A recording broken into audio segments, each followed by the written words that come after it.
What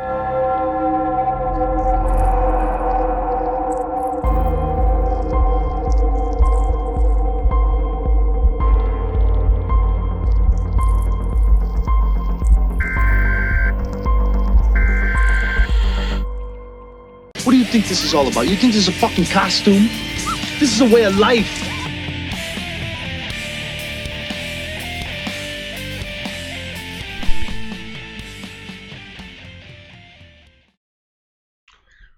Hey, BALLBUSTERS, Bates here with your friend of mine, Ray Mungus, and we're ready to bite all of the heads off on episode 44 of Way of Life Live.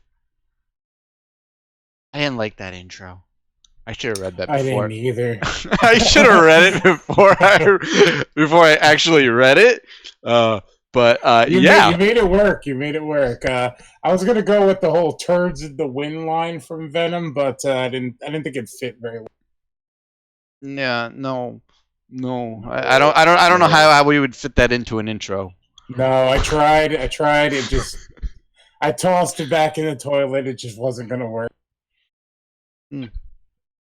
Well, here we are back after, I guess, technically a week break, but we did a live commentary on Friday, so it really wasn't a week break. It was the illusion of a week off, but it still wasn't. Yeah, I guess you could say that. But yeah, we did do a live commentary on Friday, which we had a lot of fun with because it was just one of those movies that you just don't know where to begin talking about. Though the ending kind of disappointed us because it was not the ending that we remembered. And it's strange because we both remember the ending the same way, and yet I'm not able to find anything about that ending we thought we saw. We definitely saw it. I just need to get off my lazy ass and dig out my Blu-ray copy of it and get to the bottom of it. I believe there was like a different version of the movie on there, and we decided to watch that version when we cracked it open the very first time. Oh, well, we're gonna have to get that copy of the movie, and we were discussing just uploading the ending because that ending is nowhere on YouTube, and it needs to be. And it will. We're going to do something a little bit special with it. I think we should upload it twice. We should do it with the commentary that we want to do with it, and also just to have it up on YouTube because, like you said, it's nowhere to be found. An ending like that needs to be on YouTube. Why it isn't is a goddamn crime. So we're going to get on that very soon. Yes. I can't believe it's not on YouTube. I mean, it might be the greatest ending in cinema history, and nobody's seen it. It's sad. Yeah, it's certainly up there. Sad. Well, we will soon fix that. And with that being said, we have decided on December's live commentary movie, and we are going to announce it now. Now, December, obviously, Christmas month, so we would typically do a Christmas horror movie. December also marks the anniversary of our first live commentary, which happened to be Krampus. And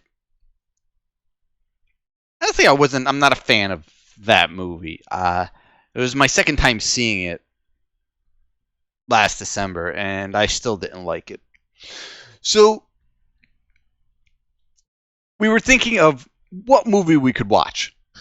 Now, there's plenty of Christmas horror movies out there. Black Christmas, probably the most famous one. Silent Night, Deadly Night, and any of its sequels. My personal favorite, Christmas Evil. A Christmas Horror Story. You know, there are plenty. Jack Frost. I guess technically, maybe the Ginger Dead Man? I don't know. I always kind of collate Gingerbread with Christmas, but I don't even know if that movie takes place at Christmas time. Anyway, so there were plenty of flicks we could have picked, but we decided to kind of dig deep and pick a movie that neither one of us has seen, but looks pretty good. And by pretty good, I mean looks at least entertaining, because it's probably going to be awful. Well, very likely. So we have decided, again, to pick a movie that most people probably don't even know exists. It is a little-known movie from 1972 titled Silent Night, Bloody Night. Now, I've read the plot and the synopsis, and I think I saw some kind of funky trailer for it once. And the plot mentions Christmas Eve. So, yeah, that's a Christmas horror movie in my book. And yeah, that's all we're going to tie into it. We're not 100% sure, but it happens on Christmas Eve, and that's the extent of it. And yeah, that's we're going with it. We saw Christmas Eve in the plot and synopsis, and that's it. Plus, I mean, the title, Silent Night, Bloody Night, it's, and this is way before Silent Night, Deadly Night. So, yeah, I'm looking forward to checking out this one. This will be a blind viewing. We are going into this one blind. We've never seen this movie. We only know very, very little about it. It is not a popular movie, not a movie that is talked about much, and again, not a movie that a lot of horror fans even know about. So this is going to be a good one, so I hope you guys can join us. We have not picked a date yet, so when we pick a date, obviously we will let everybody know. But that is the movie, 1972 Silent Night, Bloody Night. Also known as Night of the Dark Full Moon and Death House. Which is a weird little trivia factoid that I found today while I decided to look it up on Wikipedia, do a little more research, and after our last podcast a couple weeks ago, we obviously very strongly reviewed the more recent Death House, and I thought it was funny that the alternative title for this movie that we're going to be doing a commentary for was in fact Death House, which is pretty weird. Very weird coincidence, to say the least. Another cool little thing about this commentary is I believe my good buddy Chris Wenlin, who was on the first and a few other commentaries after the fact, he's going to be making a return to come back and kind of mark the occasion of where we kicked everything off. And I had spoken to him the other day, and he said he was pretty down for it. So once we get all the dates situated and things like that, it should be an entertaining time. We're going to have beer and things like that. So at the very least, you get to laugh at our drunk asses. Yeah, this is a very interesting movie. It got all kinds of weird staggered releases. It was released in 1972 in the USA, and then in other countries, 1974, and in West Germany, it didn't get a premiere until 1982.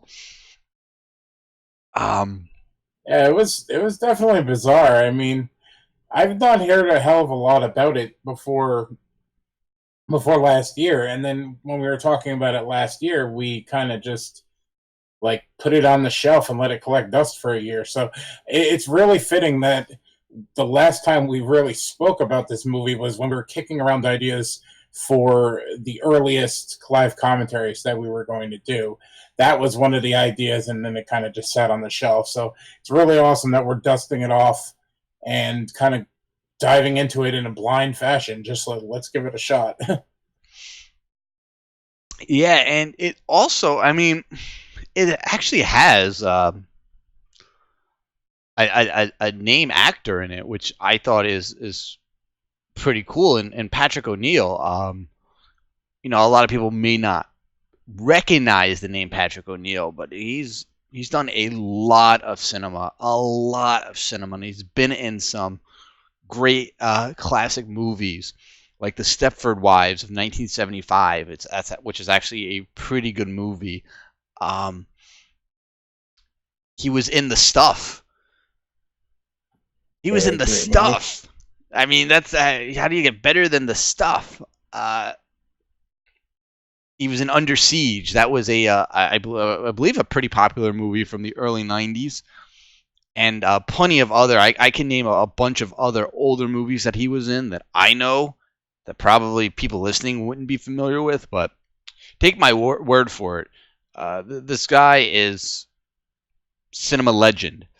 So I'm really looking forward to seeing his portrayal in this movie. He does get top billing, so yeah, that is that he looks like he's playing the main character in this movie. So I'm definitely looking forward to that. Yeah, we're gonna hopefully nail something down very soon. Maybe we'll talk a little bit over the weekend and try to get this situated. And just real quick, just to stay on this movie just for another minute here. Also in this movie, I don't know how big of a role he's gonna play. Hopefully a big one because he is amazing. Is John Carradine? Very cool. Who, I mean, if you don't know who John Carradine is, especially being, horror fans, go look him up. He's played some classic monsters and Grapes of Wrath. He's been in I believe 1 or 2 Twilight Zone episodes. Yeah, he's another just cinema legend. So yeah, just quickly going to his filmography, like they had to separate it by just the decade, and like just in the 1930s alone, the dude was in 66 different things. So you want legend? That guy's name is pretty much spells it out. Yeah, no, he is definitely up there as a legend. So I just noticed he is in the credits as well. So definitely really looking forward to this movie now. All right. So what else we got here? I think that's it for pleasantries. I guess we can get right into some horror news. A couple things have happened lately. So let's go ahead and jump into that.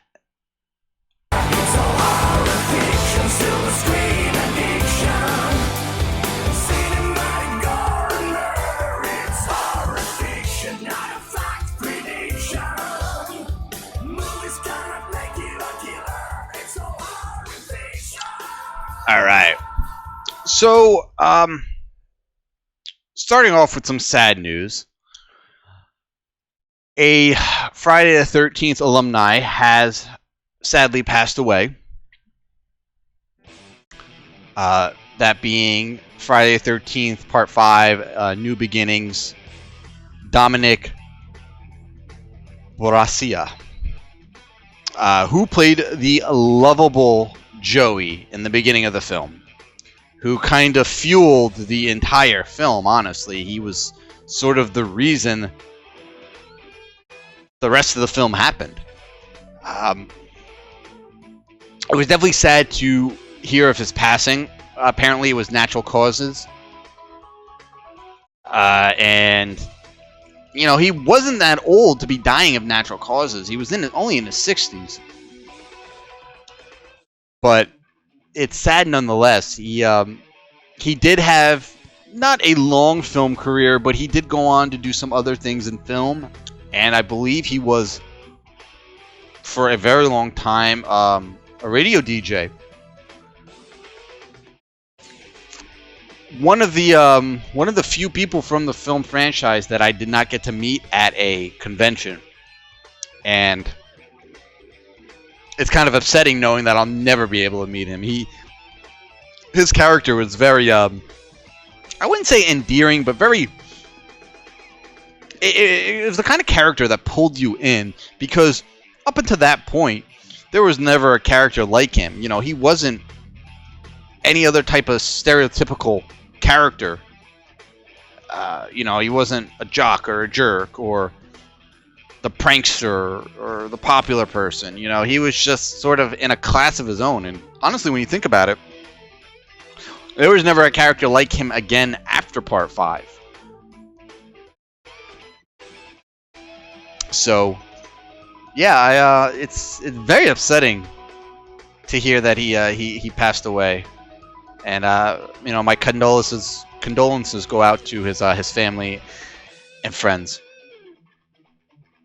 Yeah, I completely agree. A lot of movies of that era had very interesting characters, but like you said before, they kind of all lumped into some category of some sort. And I remember seeing that movie for the first time, and I don't know if he was just like relatable because he was the standout kind of outcast. Like he's the one that stood out the most because you didn't very often see somebody like them within the movie. So you'd either relate to him a little bit, or you would just like your eyes were automatically drawn to the performance that he was giving, and like it was an era where you just didn't get too much of that outside of just the stereotypes. And every so often you'd have a guy like him pop in and just kind of steal the show. And like you said, the guy was responsible for the course in the entire movie. And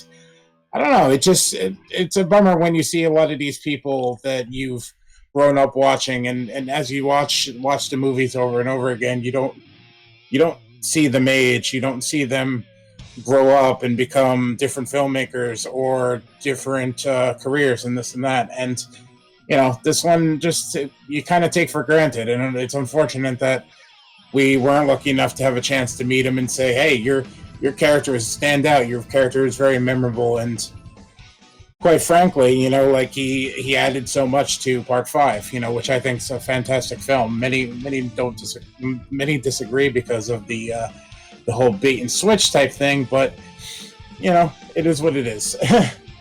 So it's definitely unfortunate, and like you said, I wish the family the best.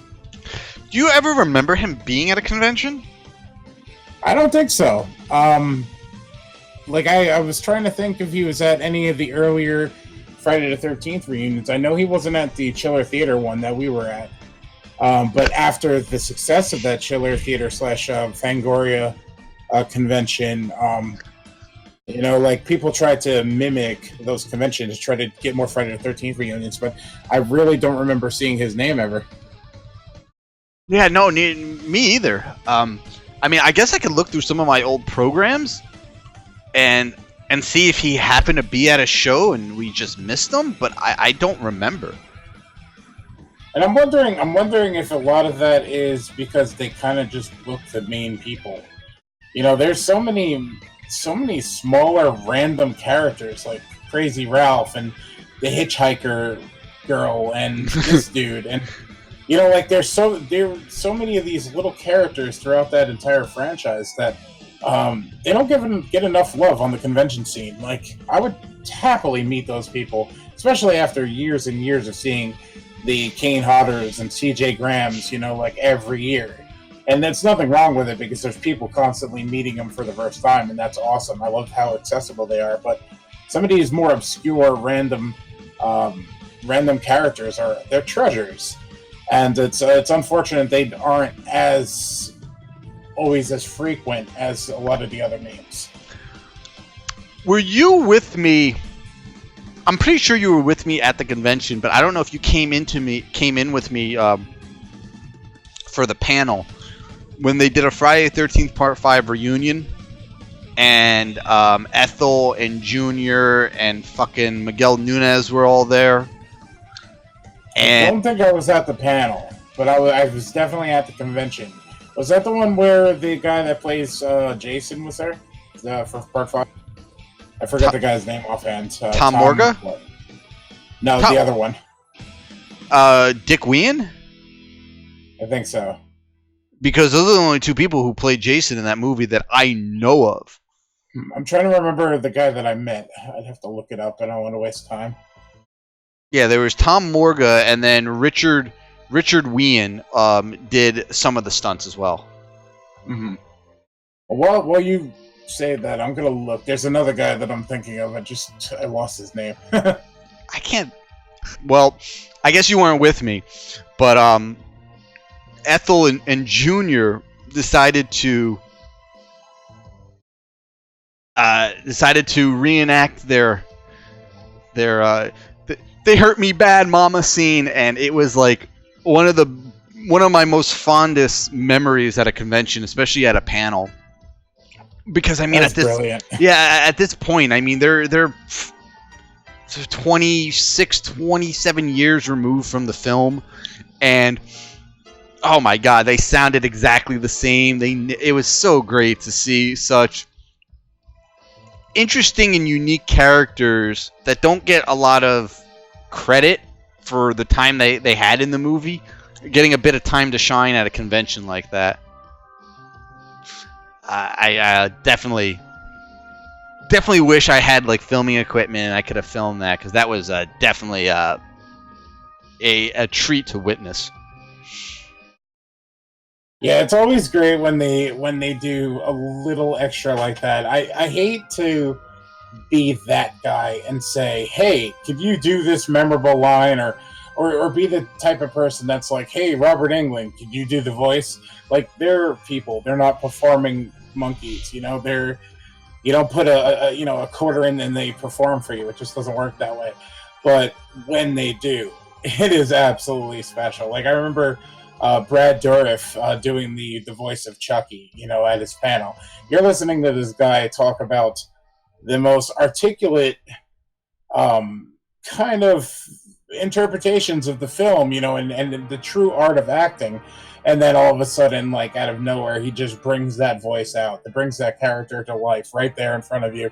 And it's magical. Yeah, I remember that show. And when one of the audience members asked Brad to do the laugh, I cringed so hard. I was like, oh, I knew there was going to be that guy in the audience. And I actually got up and looked just to make sure it wasn't fucking Ronnie. Yeah, no, I hear you on that. Yeah, I cringed hard. I'm like, oh, why are you going to piss him off, man? I mean, I get it. I understand where the cringe comes from, but at the same time, you know, as a fan, you're just kind of like, okay, he's going to do it. He's going to do it. Here it is. And you don't want to be the guy to ask it, but you're okay with them doing it. Yeah. And just to quickly wrap up that story, Brad was a bit apprehensive about it at first, because he was telling us he wouldn't mind doing it so much. It's just that doing the voice, and especially the laugh, puts a lot of strain on his throat. So he doesn't really entertain the request very often, if at all. But I guess he was in a particularly good and jaunty mood, and he did fulfill the request, and we did get a live Chucky laugh from Brad Dourif, which is also one of my more fonder memories, despite the massive cringe that took place beforehand.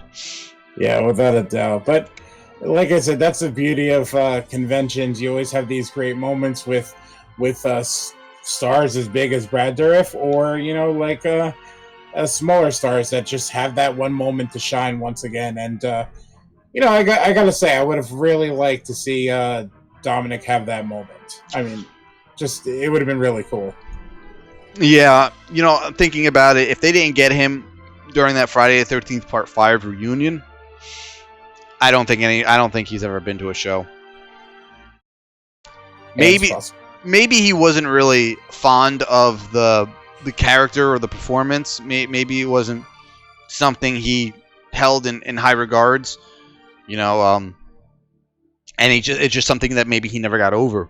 I mean, look at Ted White. It took Ted White, 25, 30 years to really accept that he played Jason Voorhees in Part 4, and he finally, you know, embraced it and didn't realize that he would get so much love and appreciation from the fans. I mean, the dude is going on 96, and he still goes to conventions, and he still puts on some of the costume for photo ops. You know, he puts on the mask and but for the longest time, he didn't want anything to do with the franchise. He didn't want to be associated with it. He had his name removed from all the credits in Friday the 13th Part 4. If you didn't know that, go back and look on the credits of the movie. In the beginning and at the end, there is no credit for Jason. Because he was ashamed of the role. So maybe Dominic felt the same way. Yeah, it's definitely possible. That's always interesting. I mean, not to drag this on anymore, but it's always fascinating to me to see from the perspective of somebody who's lived through it. You know what I mean? Like we look fondly back at these movies because we grew up with them. They were part of our lives, and for a lot of these people, it was just a job at the time. Nobody knew it was going to turn into this big, long-lasting legacy. And like you just said, they may not have been as proud of the work as they could have been, or as we are for them. So yeah, it's quite possible. Unfortunately, a lot of us are not really going to know in Dominic's case, but like his character is going to live on. That's the beauty of this whole situation. We're always going to be able to revisit that movie and have a piece of him going forward. He's always going to be that guy, which is great. Yep. So rest in peace, Dominic. Very upset. We never got a chance to meet you and tell you how much we appreciated your role and what you did for the movie for Part 5. So, cheers, man. All right, so moving on into some more, I guess, positive news, if you like remakes, I guess. Jordan Peele is working on a Candyman reboot, and it is confirmed for a 2020 release. Now, he's not directing it, is he? No, he's not. He is co-writing it with a person named Win Rosenfeld. Which is pretty great because it's pretty much confirmed at this point that Jordan Peele knows what he's doing when it comes to writing. It's being directed by a person named Nia DaCosta, who, if you're not familiar, they directed a movie called Little Woods. Interesting thing about this movie is it's confirmed that it's not going to be a remake. That's the interesting part that just popped out. I had seen Tony Todd tweet out something, and I think it's something in his tweet. He said like spirit sequel, or I'll have to go on Twitter and look, but he said something, and I'm like, what exactly is he referring to here? What is this? It might not necessarily be a direct continuation of the story. We might not see familiar characters. I have this feeling we're definitely going to see Tony Todd, without a doubt. But I don't think it's going to be connected to characters that we've seen in the previous films.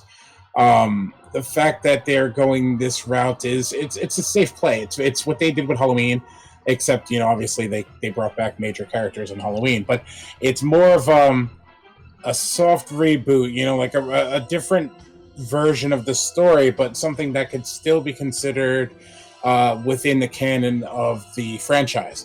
Perfect example, when a few weeks ago, maybe about a month ago, I have no concept of time, it was confirmed that Evil Dead is the remake, or what we thought was a remake, is indeed a sequel to the original film. It's something that we could put within the timeline, and theoretically Ash and Mia could live in that same world, which is pretty awesome. So I have this feeling that we're going to see a very similar situation. It's going to be loosely based on the original films without kind of having to drag on stories that we've already seen, or bring in characters that we've already played out with, aside from of course Candyman. Yeah, so I found the tweet, and it said, topsy-turvy, # spiritual sequel, many feelings waiting for Juneteenth, # ancestors, # Candyman. So I don't know if those were some kind of hints of some sort, but it's going to be interesting to see where this one goes. Now that we know that it's not really a sequel, a remake. My overall opinion on the fact that it could have been a remake was, I was actually okay with this. I mean, the franchise has been dormant for long enough, which it goes to my rules with remakes. You know, it's if you haven't done anything with a franchise in X amount of years, 20 is typically my minimum. Then I say it's free game. Free game, you reboot it. And Candyman definitely hit that threshold. So hearing that they're not really doing a reboot, they're actually trying to do some sort of sequel, gives me a lot of hope, especially considering that we have the Child's Play remake fast approaching, and it's not. I can't get behind that film, and I won't. But this one. I'm sorry. Go on. No. I was going to say, but this one I can get behind. Right on, man. I think one thing that's really important is these studio executives are finally opening their eyes and saying, "Hey, remember back in the day when we kept revisiting those Universal movie monsters? Well, why are we not doing that with the modern day Universal movie monsters? Our versions of those monsters are Freddy Krueger, Michael Myers, Chucky, Jason Voorhees, Candyman. That handful of evil beings are exactly what we grew up watching. And sure, I say modern day, but a lot of these characters are well over 30 years old at this point. But that doesn't mean that a new generation can't get scared by them and have the older generation along for the ride.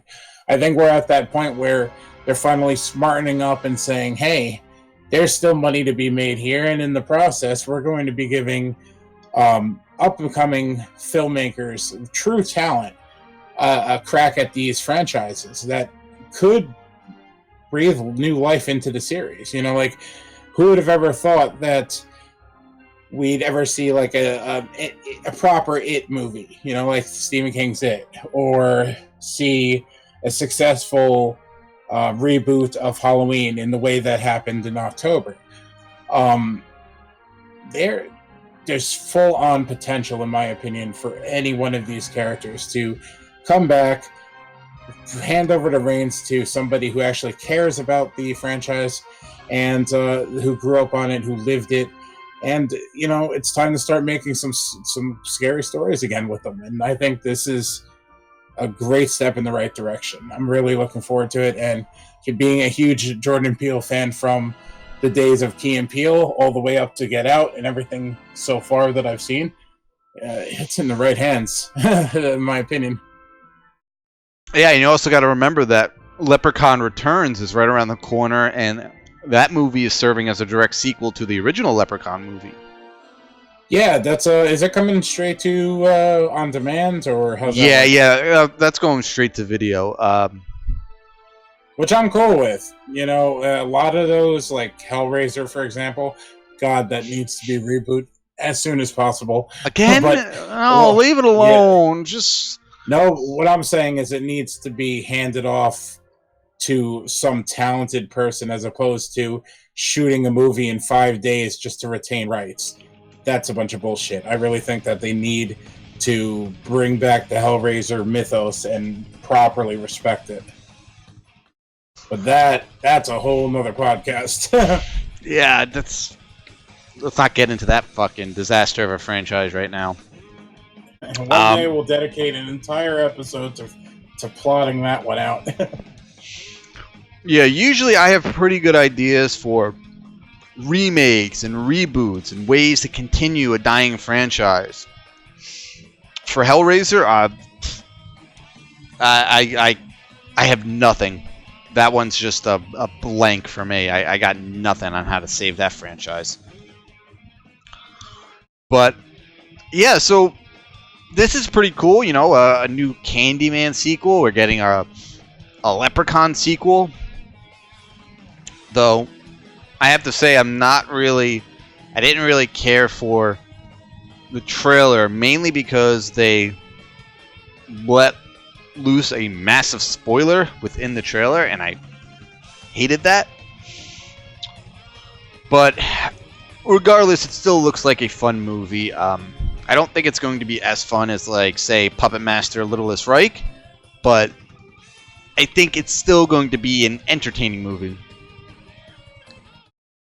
That's one of the series that I just never could get into. Nothing against it, to be honest. I just watched it at a time where I was watching more serious horror movies as a kid, and I was just being blown away by this movie, that movie, and then I decided, hey, let me check out Leprechaun. And when I believe there was a Lucky Charms scene, and he was very disgusted by him.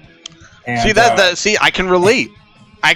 Me and Leprechaun, man, we got something in common. Both hate that shitty cereal. Well, at the time when I was younger, I was just like, "Are you kidding me?" Like I don't even know how old I was. It's probably like 7 or 8 or something. But like I hit the brakes on it. And I just finished watching Silence of the Lambs and like true respectable horror, and then I watched this schlock, and I think I just never gave Leprechaun a proper chance. And being with some of the movies that I've fucking seen over the years. Schlock? Wait a second. Did you just call it schlock? This movie had Jennifer Aniston in it, okay? No movie with Jennifer Aniston is fucking schlock. You take that back. I that's the thing. I really want to go back and give the Leprechaun films a fair shot. I didn't back then, and I feel like they deserve at least one time through for me to watch them through a person's eyes that have seen, like I've seen Terror Firmer, you know what I mean? Like I've watched Poultrygeist and I love it. I think I could accept the Leprechaun movie now. Well, yeah, especially after watching Death House, Leprechaun's going to seem like a goddamn masterpiece. I mean, I'm sure it is. In comparison. I would say don't watch any sequel past 2. Because then because then you start getting into space and getting into the hood and going back to the hood. It's just 1 and 2, 1 and 2. Be done with it. Anyway, so yeah, this should be interesting. I can't wait till they release a bit more information about this movie. But it's definitely something to keep an eye on if you are fans of the Candyman franchise in general. So, moving on to another, I guess you could call it popular film series. I mean, it got like fucking 6 sequels. Resident Evil. Writer Greg Russo recently offered a update on the reboot to the popular video game franchise in movie form. Apparently, from what he says, that the script is done, and it is going to be taking more influence from Resident Evil Part 7 than anything else. And this worries me.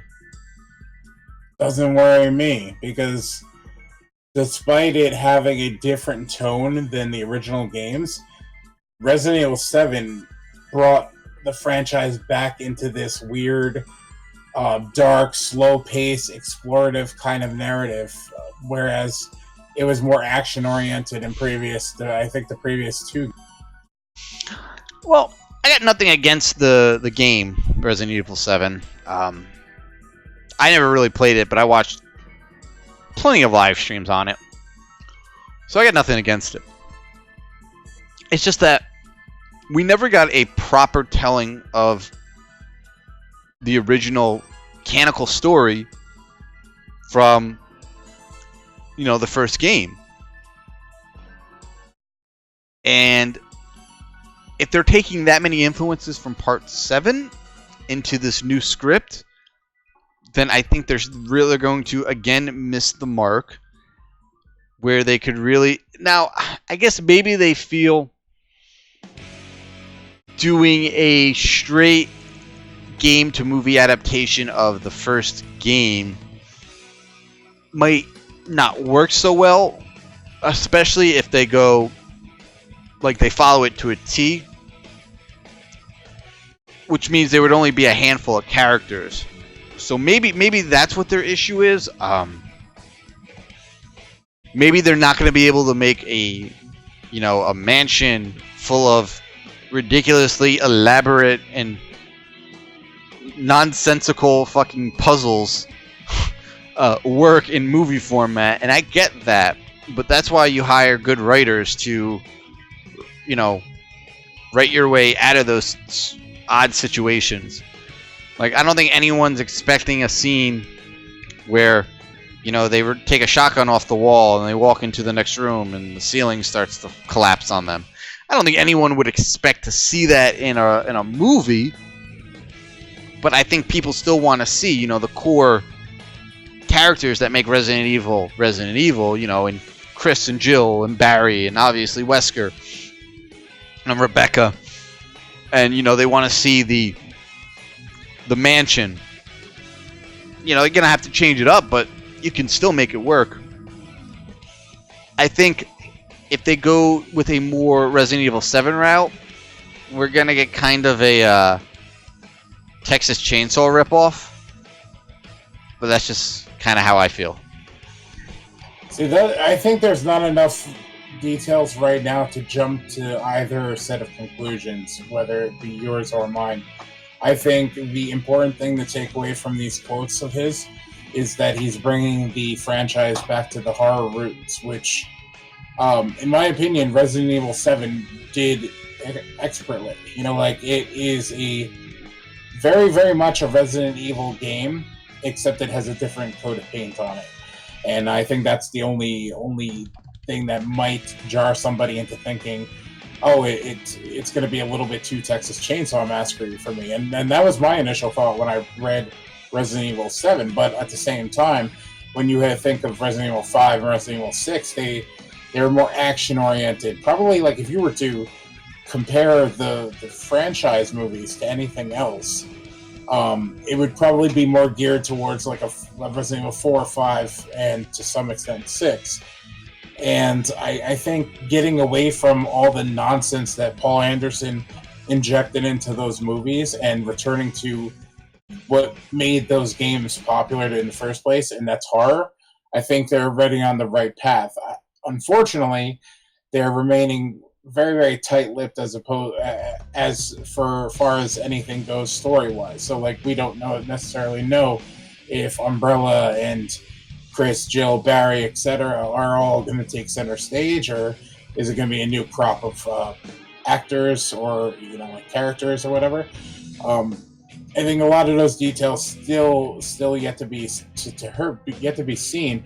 Once we know that, we kind of have a little bit better of a canvas to judge.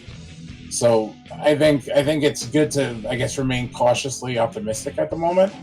But horror is kind of all I really needed to hear at this point, because we had, how many of those movies? 6, 7 movies? 7, I think.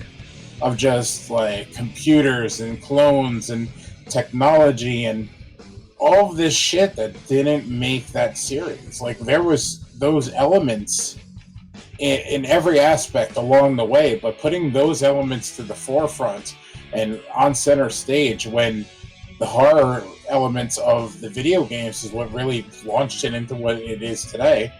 I think that was a great disrespect to the entire franchise as far as the movies went.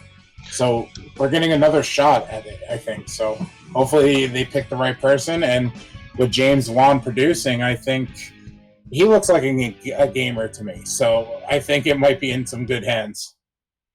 Well, we'll see. I mean, I'll keep an open mind, but I'm also still hoping for a more faithful adaptation of the first game. Completely agree. That's one of my favorite games of all time. Part 2 is one of my other favorite games of all time.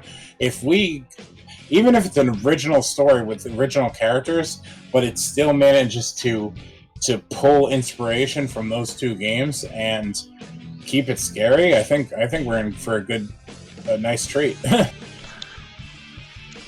You know, it would have been cool if somebody took George Romero's script for Resident Evil, maybe tweaked it and made that. I've read that script and it's pretty funky, I gotta say, but I think it could have been worked if somebody rewrote parts of it and fixed some areas. Yeah, I agree with you. I just wish some of these other film companies would. I hate to always compare to Marvel, but it's so true. Like, I wish they would take these ideas and say, "Hey, what really works? Respecting the source material. Why? Because Marvel has like 20 some odd movies, and they're all relatively good. They're all relatively respectful of the source material, despite being loosely based on certain comic books arcs. You know, like, just take what worked in the video games and adapt it. It's not rocket science. It shouldn't be rocket science, but these production companies make it seem like it is, and I don't know, that's disappointing. The answer's right in front of them, and they just refuse to take it. Well, we're just going to have to wait and see until more information comes back. Indeed.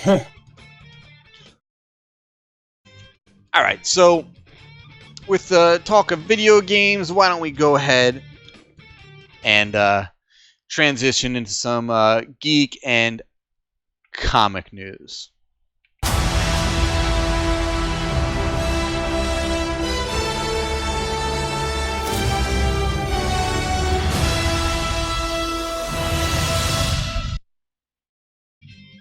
So, late last night, Netflix dropped another big bombshell for anime fans, in that Cowboy Bebop, a very much beloved anime franchise, one of my all-time personal favorites, is getting a 10-episode live-action treatment. As a longtime fan of the series, that is absolutely amazing. Fans have been clamoring for more Cowboy Bebop since the franchise ended. Now, this was not a long series. This was 26 episodes and a movie that came later. That's it. That's all this series was. Fans begged and begged and begged the creator to make more. And the creator continuously told them he doesn't want to create more. He told the story he wanted to tell. That's it. It's over. So hopefully this will really just sort of fill the void that these fans have had for so long. We don't know casting. We don't know anything. We know Chris Yost is writing the first episode. You might recognize the name. He did the screenplay for Thor: The Dark World, and he helped to write the screenplay for Thor: Ragnarok. And we do know that the series creator will be on board as a consultant. So hopefully he has